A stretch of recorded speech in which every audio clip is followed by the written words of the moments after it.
Faisal Rahman sebut perkebunan sawit tantangan besar ketahanan pangan.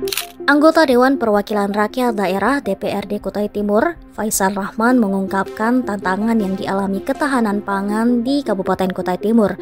Ia mengatakan tantangan terbesar yang dialami ketahanan pangan ialah perkebunan.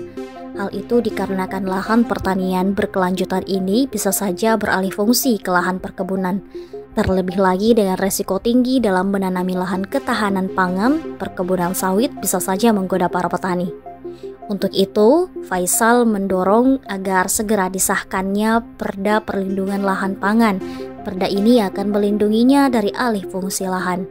Hanya saja untuk mengesahkan perda ini, harus ada kalkulasi mengenai intensif yang akan diberikan kepada petani. Kalau ketahanan pangan di Kutim itu yang pertama kita tantangannya adalah lahan itu bersaing dengan lahan perkebunan. Makanya itu tadi kan kita kan sebetulnya diwajibkan untuk segera mengesahkan Perda Perlindungan Lahan Pangan. Itu kan kita udah dikejar terus, tapi sampai sekarang kan kita belum. Karena kita mau mengesahkan perda itu harus jelas insentifnya. Misalkan contoh, tadi kan ketahanan pangan berkelanjutan. Nah sekarang ketahanan pangan itu mau tanam di mana? Pasti kan perlu lahan tuh. Nah, bagaimana masyarakat kita untuk tidak mengalihfungsikan lahan untuk pangan berkelanjutan itu ke perkebunan sawit? Berarti kan harus ada insentif.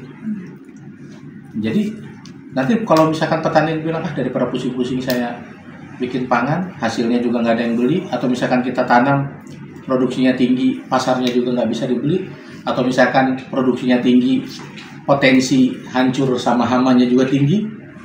Nah ujung-ujungnya mereka jenuh, jalin fungsikan dia tanam sawit. Tanam sawit kan dia tanam nanti 4 tahun baru ketemu. Kan? Nah kalau semua beralih begitu ya bisa hancur ketahanan pangan kita.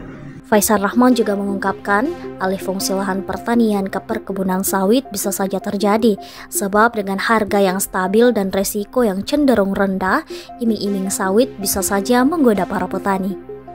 Dari Kabupaten Kutai Timur, tim Indeks Media mengabarkan.